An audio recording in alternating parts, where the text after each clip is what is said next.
Hey guys, welcome back to my children's book series, Story Time with Mommy and River. And I'm going to do something a little different today for part 9. We're going to do 4 stories from Winnie the Pooh, and this is Lessons from the 100-Acre Woods. So we'll be talking about the different characters and things like believing in yourself, and you can count on me, and just some life lessons that I think are important for you little ones to understand and to hear. So hopefully you enjoy, and let's get started. All right, we're gonna read Everyone is Special for our first book, and while I'm reading it, I want you to remember just how special you really are. One lovely morning in the 100-Acre Wood, Tigger bounced over to Pooh's house for breakfast. When he arrived, Piglet and Pooh were sitting at the table eating. "Good morning, buddy boys," Tigger called. Tigger bounced right over to Pooh's mirror. He looked back and forth from the mirror to his friends. "Just as I suspicionated," Tigger said thoughtfully. "No stripes." "Whatever do you mean?" asked Piglet. "You and Pooh don't have stripes," Tigger insisted. "Except on my shirt," Piglet replied, looking down. "So why should I?" Tigger asked. Pooh thought for a moment. "Because you're a Tigger," he said. "That's no excuse," Tigger sputtered. And in that very moment, Tigger decided that he would lose his stripes. The only question was, how? "Why don't you talk to Kanka?" Piglet suggested. "She's very good at making chocolate and jelly disappear from Rue's shirts. Maybe she'll know how to make stripes go away." So the 3 friends headed off to Kanga's house. When Tigger told Kanga and Rue about his stripes, Kanga said, "I really like your stripes. Why do you want to lose them?" "Without my stripes, I'll look more like everybody else," Tigger replied. Suddenly, Rue had a great idea. He told Tigger to follow him into his room. There were little pots of paint everywhere. Rue, Piglet, and Pooh picked up paintbrushes and began to paint over Tigger's stripes. By the time they were done, there was paint everywhere, but no stripes to be seen. Tigger was a lovely orange color all over. Kanga insisted that they all take a bath and clean up. Tigger loved taking baths. He jumped right into the tub of soapy water. Soon the 4 friends stepped out and dried off. "Why, Tigger," Rue giggled, "your stripes are back." "Imposterous," cried Tigger, running to the mirror. Tigger gasped when he saw his stripes. He was so sad he didn't even feel like bouncing. "Some nice dark mud might cover your stripes," Pooh said. "That's it, buddy boy," Tigger cried with joy. "I'll take a mud bath." Tigger bounced over to a nice muddy spot. He jumped right in and rolled around until he was covered in mud. Eeyore happened to be strolling by when he saw Tigger knee-deep in mud. "Missed a spot," Eeyore sighed, dipping his tail into the mud. When they were finished, Tigger smiled. "Now that should do the trick." "It'll do," Eeyore said, "but I thought the stripes were kinda nice." But Tigger wasn't listening. He was too excited about losing his stripes. "Race you to the bridge for a game of Pooh sticks," he cried. Everyone hurried off except for Tigger. He just stood there, covered in mud and as stiff as a statue. Pooh turned around to see Tigger standing right where they had left him. He hurried back to the mud puddle. "This is ridiculous," Tigger huffed.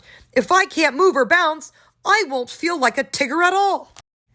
Pooh, Piglet, and Eeyore carried Tigger to the stream and threw him in. When he was back to normal, Piglet asked him if he was ready to stop trying to lose his stripes. "No sirree, Piglet, old pal," Tigger said. "Tiggers never give up." Pooh suggested that they visit his thoughtful spot to think. He was sure that he could come up with an idea for losing Tigger's stripes. Pooh said thoughtfully. "I don't suppose you'd like to try my special honey dip?" "I'll try anything to lose these stripes, buddy boy," Tigger said, perking up. What is honey dip?" They all went back to Pooh's house and gathered several honey pots. Then Pooh took Tigger outside and poured honey all over him. The thick, gooey honey had covered Tigger's stripes completely. Now Tigger was a lovely golden color. But no sooner were they done when a swarm of bees flew by and chased Tigger back to the bridge. Tigger took a deep breath and jumped into the stream. He had been through a painting party, a mud bath, and a honey dip. What else was a Tigger to do? Looking up, Tigger saw Al flying overhead. "Hello, Tigger," cried Al. "I could see those big, bold stripes of yours a mile away." Suddenly, Tigger felt very proud. On his way back to Pooh's house, Tigger bounced by Rabbit's.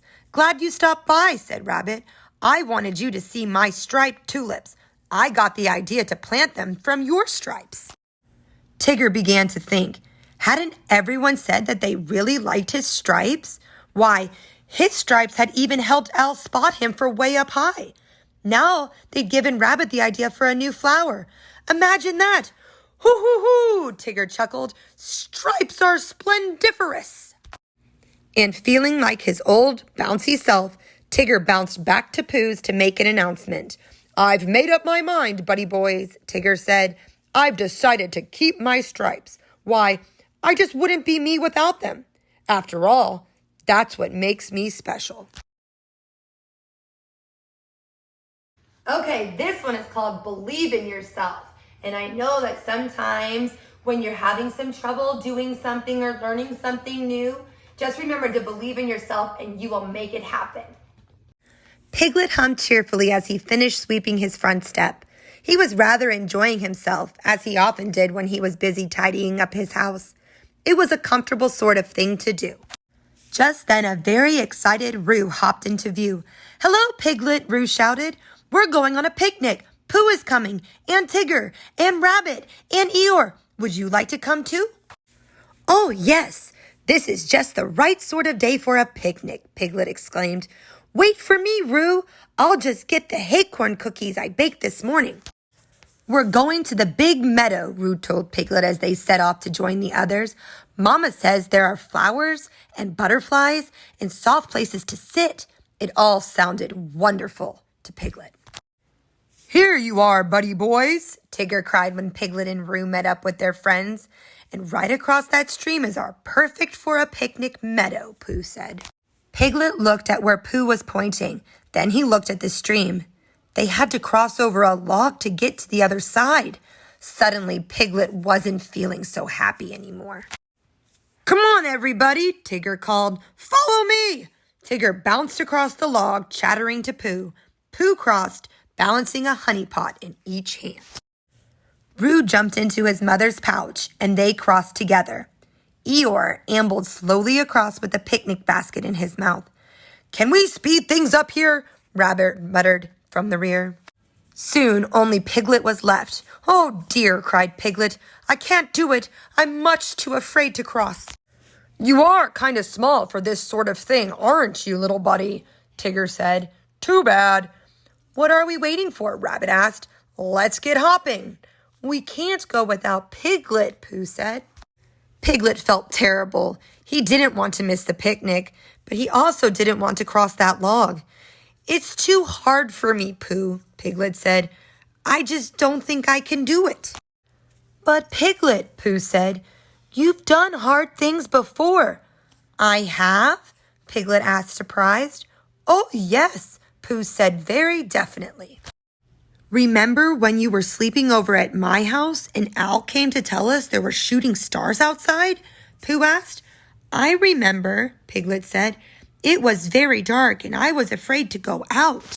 "You were afraid, but you went outside to look at the stars anyway," Pooh said. "I did, didn't I?" Piglet said, "and it was wonderful." Piglet felt a little better. He stood up a little straighter. "Thank you for reminding me of that, Pooh," he said. "You're welcome, Piglet," Pooh said. "Hey, and wasn't that you who saved Roo from the bees, Piglet?" Tigger asked. "That was splendiferous." Yes, that was me," Piglet said. "Aren't you scared of bees, Piglet?" Rabbit asked. "They sting, you know." "Yes, I know," Piglet said, "and I was scared, but Roo needed my help." "You were very brave, dear," Kanga said gratefully. "I was?" Piglet asked. He was feeling better and better. "I was brave once too," Roo said. "Remember, Piglet? We were brave together." Piglet didn't remember. It was at the sack race at my birthday party, said Roo. Oh, yes, now I remember, Piglet replied. Everybody said we were too small to be in the race, and we were afraid they might be right. But we showed them, Roo shouted. We even won. We sure did, Piglet laughed. Piglet wondered how he could have forgotten. He had felt so proud that day. See, Piglet, Pooh said, you've done lots of things you didn't think you could do. Yeah, said Tigger, you're downright courageous. Piglet took a deep breath. He looked at the log, then he looked at his friends. This is hard, but if I try, I think maybe I can do it, he said. Piglet stepped onto the log. He was still scared, but he crossed the log anyway, one careful step at a time. When Piglet had made it across the stream, his friends all cheered. We knew you could do it, Pooh said. And now I know I could do it too, Piglet said happily. I just had to remember to believe in myself. All right, this one is called Listen Up, Tigger. And River really needs to pay attention to this book. So when your parents are talking to you or your teacher, make sure you listen up so that you can hear everything. It was Christopher Robin's birthday. Pooh gathered all his friends together in the 100-acre wood to plan the perfect surprise party. We'll need someone to bring balloons, party hats, and, oh yes, the honey, Pooh said. Hoo hoo hoo! What can I do? Tigger bounced up and down excitedly. Stream the streamers? Toot the horns? I'm ready to spring-a-ding-ding into action, 'cause springin' is what Tiggers do best. Rabbit frowned. If you'd just stop bouncing around and listen, he scolded. No problem, buddy boy, said Tigger. I'm listening. But as they went over the plans, Tigger fidgeted and fussed. He whirled and wiggled. He jiggled and wriggled. He hardly heard anything that was said. While everyone was getting things ready for the party, Tigger was busy too. He was busy bouncing and running around. Poor Tigger just couldn't sit still. As Kanga and Roo worked hard to blow up balloons, Kanga asked Tigger to tie the balloons to the top of a tree. But instead, Tigger started to pop them. How am I doing so far? He asked. Tigger, cried Kanga. I said to tie the balloons to the top of that tree, not pop them. Sorry, Tigger apologized. I'll listen harder next time. Rabbit was busy baking a delicious honey birthday cake. Tigger, why don't you pour in the honey? Rabbit suggested. Just a spot will do. So Tigger poured in what he thought he heard. Just a pot or two. The honey flowed over the pot and all over the floor, making a big sticky puddle right in the middle of Pooh's kitchen. Tigger, why don't you pay attention? Rabbit snapped. Oops, said Tigger. I'll listen better next time. Tigger found Piglet rolling up streamers to take to the party. I could use a little help, Tigger, said Piglet. But again, Tigger didn't listen. He raced about, hanging streamers and decorations, until he heard a little voice calling. Help! Help! Cried Piglet suddenly. Not to worry, pal. I'll get you out in a jiffy, said Tigger. He gave one hard tug, and Piglet went spinning like a top. And with that, Piglet crashed right into Pooh's table, where Eeyore and Al had been gathering hats. I guess I must have missed a word or two of your directions, Tigger said. Give me one more chance. I promise I'll listen. Well, we do need someone to bring Christopher Robin to the secret spot in the wood for his surprise party, said Al. Secret missions are a Tigger specialty, Tigger explained. And with that, Tigger was off to get the guest of honor. After all their hard work, everyone gathered for the party. The decorations were in place and the birthday candles were lit. Everyone was hiding behind a big tree, ready to jump out and yell, Surprise! Mama, where do you suppose Christopher Robin is? Whispered Roo. Tigger was supposed to bring him here. Oh dear, he is late, sighed Kanga. I hope Tigger paid attention to what we told him. But Tigger was having a hard time recalling exactly where the party was supposed to be. Was it at Piglet's or Pooh's? He took his best guess. This way, said Tigger, tugging on Christopher Robin's arm. Tigger bounced through the door to Pooh's house and yelled, Surprise! But no one was there. What's going on, Tigger? asked Christopher Robin. "Follow me to Piglet's," said Tigger. But Piglet's house was empty too, and so was Kanga's. "Gee, I must not have heard right," Tigger said to himself. "Where could the party be?" "Where is everybody?" asked Christopher Robin. "Nobody seems to be home." Tigger and Christopher Robin sat down to think. Meanwhile, Pooh and his friends were getting worried. "Maybe we should go look for them," offered Kanga. So off they went to search for Tigger and Christopher Robin. "There you are, Pooh! We've been looking for you," cried Christopher Robin, spotting his friend. "But we've been looking for you," said Pooh. "This was supposed to be your surprise party." "Aw, shucks. It's all my fault," said Tigger sadly. "I didn't listen when I was told where the party was, and I ruined everything." "It's okay," Tigger said Pooh. "There are still balloons and hats and games and birthday cake for everybody nearby." "And I think Tigger has learned an important lesson," said Al. "Tigger has learned to listen." "You bet I have," Tigger agreed. "It's listen, listen, listen. Hoo-hoo!" Christopher Robin thanked everybody, and then he made a wish before blowing out his candles. "Sorry about the surprise," Tigger said sincerely. "But from now on, pals of mine, I promise to be all ears." "And stripes, of course," laughed Christopher Robin, "because that's what makes Tigger's extra special." And last one is "You Can Count on Me," which I know all of you, your parents feel that way about you because you could always count on them. And that's always something very important to remember. It was early morning in the 100-acre wood. Pooh sat at home with his honey pot, enjoying a little smackerel for breakfast. Suddenly, there was a knock at the door. Pooh ran to the door where he found Christopher Robin. "Hello," said Pooh. "Would you like some honey?" "Oh, no," said Christopher Robin. "I really can't stay, Pooh.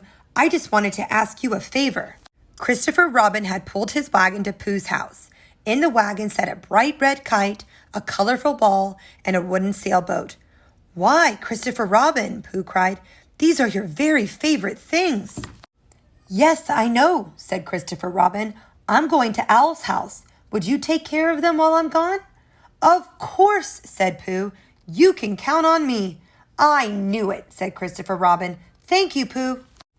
Pooh was just finishing up breakfast when there was another knock at the door. "Back so soon, Christopher Robin?" asked Pooh. "No, it's me, Piglet," said Pooh's very best friend. "It's a beautiful day, Pooh," said Piglet. "Would you like to join me and play at the stream?" "I promised to watch Christopher Robin's things," Pooh said. "Well," said Piglet, "perhaps you can bring them with you." Pooh thought this was a very clever idea, so the two friends headed into the wood, pulling the wagon behind them. They were coming around a bend when they ran into Roo. "What is that you have?" asked Roo, pointing to the wagon. "Christopher Robin's favorite things," explained Pooh. "We're watching them while he's away," added Piglet, "and we're headed for the stream. Come with us." Soon the three friends came to a steep hill. "I don't think we'll make it," said Pooh. "Some things might tumble out of the wagon." "But how will we get to the stream?" asked Piglet. Think, think, Pooh said, stopping to sit down. "I know," cried Piglet. "We'll take the things out of the wagon and carry them over the hill. Then nothing will spill out." They all agreed this was a wonderful idea. So Roo carried the ball, Piglet took the kite, and Pooh held onto the sailboat while pulling the wagon behind him. As they walked up the hill, Roo kept thinking about the ball. "I know," he said when they reached the stream. "Let's play catch." "But it's Christopher Robin's ball," said Pooh. "What if something happens to it?" "We'll be careful," answered Roo. "I promise." "I don't know," said Pooh. Then he thought about how much he loved to play catch too. "Well, I suppose it's all right if we're careful," he agreed. When they got to the stream, the three friends formed a circle and threw the ball back and forth. It was great fun, and they made sure to be very careful with Christopher Robin's ball. Soon Roo got tired of playing catch. "Let's play with the sailboat," he suggested. "Oh no," said Pooh. "We couldn't possibly." "Oh, we'll be careful," promised Roo. Pooh looked back and forth from Piglet to Roo to the wonderful sailboat. He knew that he shouldn't, But before he could stop himself, a very loud "just this once" popped out of his mouth. Piglet and Roo helped Pooh put the sailboat into the water. The boat looked so pretty, the water felt so cool, and the breeze was so nice that Pooh forgot all about his promise to watch over Christopher Robin's things. Just as they let the sailboat go, the friends heard a familiar voice. "Hey, buddy boys," Tigger called, bouncing into the stream. First they saw a giant splash. Then they heard a loud glub, glub, glub. "Oh my," said Pooh, watching the sailboat sink.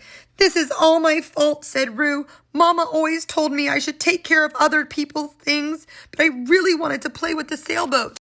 "Watch this, buddy boys," yelled Tigger, reaching down into the water. He grasped onto the boat and brought it up. Pooh stared hopelessly at the soggy, mud-covered boat with its drippy sails.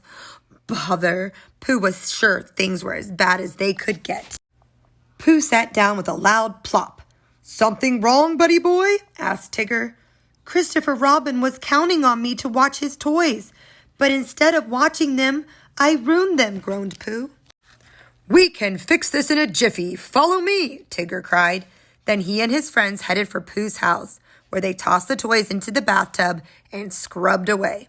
"Fantabulous," grinned Tigger, "just like new." "Except for this," said Pooh, holding up the wet kite. "Don't worry, I have an idea," replied Roo. "Watch this." Roo took the kite outside to a warm, sunny spot. Soon it dried and the water stains were gone. When Christopher Robin returned, Pooh explained what had happened, and he said he was sorry. "I believe I've learned my lesson," Pooh added. "I'll treat your toys just as if they were my very own. From now on, you can count on me. I promise." All right, well, I enjoyed reading those stories. They made me feel really good, and I hope they made you feel good too. So which one was your favorite? Let me know in the comment section. And then make sure to like and subscribe and turn on all your notifications so you don't miss the next part in our series. Bye!